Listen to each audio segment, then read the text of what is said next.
আসসালামু আলাইকুম প্রিয় শিক্ষার্থী, এখানে আমাদের দুইটা অঙ্ক দেওয়া আছে। দুইটা অঙ্কতেই বলা আছে find out the ammeter and voltmeter reading, অর্থাৎ দুইটা সার্কিটেই বিভিন্ন জায়গায় অ্যামিটার এবং ভোল্টমিটার লাগানো আছে বা সংযুক্ত করা আছে। অ্যামিটার এবং ভোল্টমিটারগুলোর পার্ট বা তাদের মেজারমেন্ট বা তাদের রিডিং বের করো। তো আমরা আগেই জেনেছি যে অ্যামিটার এবং ভোল্টমিটার সার্কিটের কী অবস্থায় থাকে। অ্যামিটার সাধারণত শর্ট অবস্থা দেখায় এবং ভোল্টমিটার সাধারণত ওপেন অবস্থা দেখায়। সহজভাবে বললে অ্যামিটার রেজিস্ট্যান্স 0 ধরা হয় এবং ভোল্টমিটার রেজিস্ট্যান্স অসীম ধরা হয়। এই দুইটা লজিককে কাজে লাগিয়ে আমরা এই দুইটা অঙ্ক সমাধান করতে পারবো। এখানে একমাত্র সোর্স 20 ভোল্ট, এর পাশে আছে 4 ওহম রেজিস্ট্যান্স এবং 6 ওহম রেজিস্ট্যান্স। 6 ওহমের আড়াআড়িতে আছে একটা ভোল্টমিটার, যেটাকে লেখা আছে এমিটার VA1, একটা এমিটার আছে। এবং এই পাশে একটা 10 ওহম আছে, একটা ভোল্টমিটার আছে সিরিজে, তার সাথে একটা 5 ওহম আছে। এবং এই 10 ওহমের আড়াআড়িতে আরেকটা এমিটার আছে, যেটা হচ্ছে A2, A1 A2 এবং V। এই তিনটা দুইটা ভোল্টেজ, দুইটা কারেন্ট সোর্স এবং একটা ভোল্টেজ সোর্সের মান আমরা বের করব।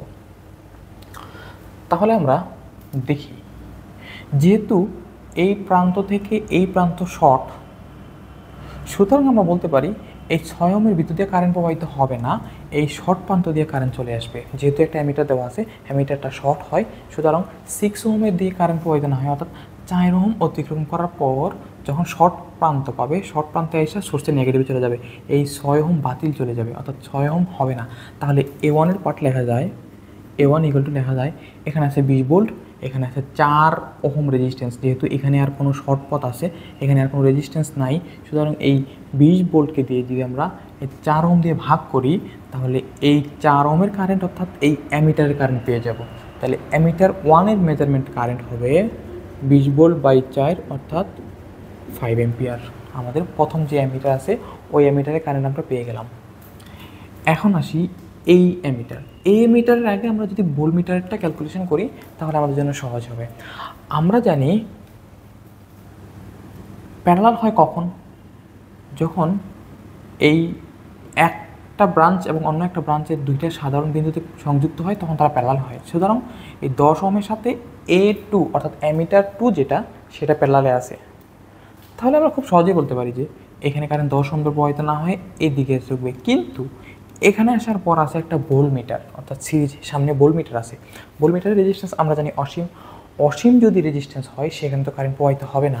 সুতরাং এই দিকে কোনো কারেন্ট প্রবাহিত হচ্ছে না, অর্থাৎ A2-র মান হচ্ছে 0।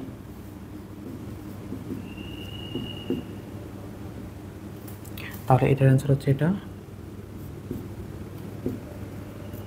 তাহলে A2 যেটা আছে, যেহেতু সামনে একটা ভোল্টমিটার আছে, ভোল্টমিটার অতিক্রম করে কারেন্ট যেতে পারবে না, সুতরাং A2-র কারেন্ট হচ্ছে, অর্থাৎ অ্যামিটার 2 যেটা, সেটার কারেন্ট হচ্ছে 0। এখন যদি ভোল্টমিটার হিসাব করি, ভোল্টমিটার কী করবে? ভোল্টমিটারের রেজিস্ট্যান্স আমরা বলছি অসীম। এখন সেই অসীম রেজিস্ট্যান্সের সাথে যদি এখানে একটা 5 ওহম, এখানে একটা 10 ওহম যুক্ত হয়, সেটাও অসীম আছে। তাহলে অসীম রেজিস্ট্যান্স থাকার পরেও কোনো ইফেক্টই হয় নাই, কারেন্ট প্রবাহিত হতে পারে নাই, সেটা ঠিক আছে, কিন্তু এটা এই দুই প্রান্তের আড়াআড়ি ভোল্টেজ মেজারমেন্ট করতে পারবে। যেহেতু অন্যভাবে বলতে পারি, যেহেতু এখানে কোনো কারেন্ট প্রবাহিত হয়নি, এখানে কোনো ভোল্টেজ ড্রপ হয়নি, এখানে কোনো ভোল্টেজ ড্রপ হয় না, সুতরাং এই ভোল্টমিটার হবে এই 20 ভোল্টের আড়াআড়ি ভোল্টেজ, অর্থাৎ এই আমাদের বি এর মান হবে 20 ভোল্ট। অন্যভাবে বলা যায়, এখানে আমরা চাইলে কারশফের ভোল্টেজ সূত্র প্রয়োগ করেও করা যেতে পারে। এখানে যদি আমরা এটাকে প্লাস ধরি, মাইনাস ধরি, এটাকে যদি প্লাস ধরি, এটাকে যদি মাইনাস ধরি, তাহলে এখানে কোনো কারেন্ট প্রবাহিত হয়নি, তাহলে এখানে ভোল্টেজ ড্রপ 0। এখানে কোনো কারেন্ট প্রবাহিত হয়নি, তাহলে এখানে কোনো ভোল্টেজ ড্রপ হয়নি বা ভোল্টেজ পাওয়া যাবে না। তাহলে এখানে হিসাব করতে দেখা যায় এইটা আর এটা আছে। তাহলে আমরা যদি লিখি -20V প্লাস, যদি এখান থেকে নেই প্রথম চিহ্ন, যদি মাইনাস নেই প্লাস, তারপরে যদি প্রথম চিহ্ন নেই প্লাস, মানে আমরা যখন কেবিএল প্রয়োগ করব, যে কোনো দিক থেকে প্রয়োগ করতে পারি। যদি এই দিক থেকে প্রয়োগ করি, এখানে যে চিহ্ন নিব এখানেও প্রথম চিহ্ন নিব, অথবা যদি এভাবে প্রয়োগ করি, এখানে যদি প্লাস নেই পরে এখানে মাইনাস নিব, অথবা যদি এভাবে নিই, প্রথমে এখানে প্লাস নেই, এখানে মাইনাস নেব। অর্থাৎ আমি যদি এখান থেকে শুরু করি, প্রথমে -20 অতিক্রম করলাম, প্লাস বি ইকুয়াল টু 0, আর কোনো ভোল্টেজ ড্রপ নেই, এটাতে ভোল্টেজ ড্রপ নেই, এটাতে ভোল্টেজ নেই, তবে মাইনাস বি ইকুয়াল টু 0, তাহলে বি এর মান আসে 20 ভোল্ট, যেটা এখানে আমরা আগেই বলছিলাম এত ভোল্ট অ্যান্সার। তাহলে এই অঙ্কটা আমরা সমাধান করতে পারলাম। কেবিএল প্রয়োগ করে করতে পারি আমরা, যেহেতু সাধারণত এর আড়াআড়ি একটাই ভোল্টেজ আছে, ওই ভোল্টেজটা সরাসরি বলে দিতে পারি। এখন আমরা এই অঙ্কটা দেখব। এই অঙ্কতে একটা অ্যামিটার আছে এবং একটা ভোল্টমিটার আছে, অর্থাৎ বলছে ফাইন্ড আউট দ্য অ্যামিটার এবং ভোল্টমিটার রিডিং। সেম আগের মতোই আমরা জানি, যদি কোনো রেজিস্ট্যান্সের আড়াআড়ি অ্যামিটার থাকে, ওই রেজিস্ট্যান্স দিয়ে আর কারেন্ট প্রবাহিত হয় না। অ্যামিটারের রেজিস্ট্যান্স যেহেতু শূন্যের কাছাকাছি বা শূন্য, তাহলে কারেন্ট অ্যামিটার দিয়েই প্রবাহিত হবে, তাহলে এটা দিয়ে প্রবাহিত হবে না, এটাকে আমরা নাই ধরতে পারি।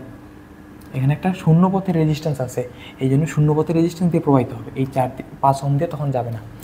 এখানে আসার পর কারেন্ট এই 10 অতিক্রম করবে, এবং কিছু কারেন্ট এদিকে দেওয়ার চেষ্টা করলেও লাভ নেই, কারণ এখানে অসীম রেজিস্ট্যান্সের একটা ভোল্টেজ মিটার আছে, ভোল্ট মিটার আছে, তাহলে এদিক দিতে পারতেছে না। তাহলে কারেন্ট এমিটার দিয়ে এসে এই দিক দিয়ে 10 ওহম দিয়ে এসে এখানে সোর্সের নেগেটিভে যাবে। তাহলে কারেন্টের মান কত? এমিটারের কারেন্টের মান আসবে, এমিটারের কারেন্ট মান আসবে, এখানে শূন্য রেজিস্ট্যান্স, এখানে 10, তাহলে সার্কিটের টোটাল এই প্রান্তের সাপেক্ষে রেজিস্ট্যান্স হচ্ছে 10 এবং ভোল্টেজ হচ্ছে 10 ভোল্ট ডিভাইড বাই 10 সমান 1 এম্পিয়ার। অর্থাৎ সার্কিটের কারেন্ট হচ্ছে 1 এম্পিয়ার, অর্থাৎ এই অ্যামিটারের বিদ্যুৎ দিয়ে প্রবাহিত কারেন্ট হচ্ছে 1 এম্পিয়ার। এখন যেহেতু এখানে একটা ভোল্টমিটার আছে, অসীম রেজিস্ট্যান্স, এখানে কারেন্ট প্রবাহিত হওয়ার কোনো সম্ভাবনাই নাই, সেহেতু এই ভোল্টমিটারটা সেম একইভাবে এই আর আড়াআড়ি ভোল্টেজ মেজারমেন্ট করবে। অর্থাৎ এই 10 ওহম অসীম রেজিস্ট্যান্সের সাথে যোগ হয়ে গেলে খুব বেশি কিছুই হবে না, কম বেশি হবে না। একইভাবে এই ভোল্টমিটারটা আমাদের এই 10-এর আড়াআড়ি ভোল্টেজ ড্রপ বের করবে। তাহলে যেখানে কারেন্ট ঢুকে সেটা প্লাস, যেটা কারেন্ট বের হয়ে যায় এটা মাইনাস। আমরা রেজিস্ট্যান্সের আড়াআড়ি যখন ভোল্টেজ বের করব, তখন আমরা এই সূত্রটা প্রয়োগ করতে পারি, এই পলিসিটা ইউজ করতে পারি, যে কারেন্ট যেখানে ঢুকছে সেটা প্লাস, বের হয়ে গেলে যেটা মাইনাস। তাহলে এখানে যদি আমরা কেবিএল প্রয়োগ করি, তাহলে এই বি এর মান আসলে এখানে 10 × 1 এম্পিয়ার কারেন্ট গেছে, অর্থাৎ এর আড়াআড়ি ভোল্টেজও 10 ভোল্টই হবে। সুতরাং আমরা সরাসরি লিখে দিতে পারি B equal to 10 ohm resistance into প্রবাহিত কারেন্ট 1 সমান 10 ভোল্ট অ্যান্সার। তো যদি কোনো সার্কিটে কারেন্ট সোর্স অথবা অ্যামিটার বা ভোল্টমিটার থাকে, সেই অঙ্কগুলোকে আমরা এভাবে সমাধান করতে পারি। অ্যামিটারের অভ্যন্তরীণ রেজিস্ট্যান্সকে শূন্য কল্পনা করব এবং ভোল্টমিটারের অভ্যন্তরীণ রেজিস্ট্যান্সকে অসীম কল্পনা করব। অ্যামিটারের প্যারালালে যদি কোনো রেজিস্ট্যান্স থাকে, সেই রেজিস্ট্যান্সকে সেই রেজিস্ট্যান্সকে আমরা তুচ্ছ বাদ দিয়ে দেবো, কারণ শর্ট পথ দিয়ে চলে যাবে। আর ভোল্টমিটারের আড়ালে যদি কোনো রেজিস্ট্যান্স থাকে, কোনো সমস্যা নেই। ভোল্টমিটারের আড়ালে যদি কোনো রেজিস্ট্যান্স থাকে সমস্যা নেই, কিন্তু ভোল্টমিটারের সাথে যদি কোনো সিরিজের রেজিস্ট্যান্স থাকে, ওই রেজিস্ট্যান্স কারেন্ট প্রবাহিত হবে না, কারণ ভোল্টমিটারের রেজিস্ট্যান্স হয় অসীম। যেমন এখানে অসীম রেজিস্ট্যান্স হওয়ার কারণে এই 10 দিয়ে কোনো কারেন্ট প্রবাহিত হয়নি।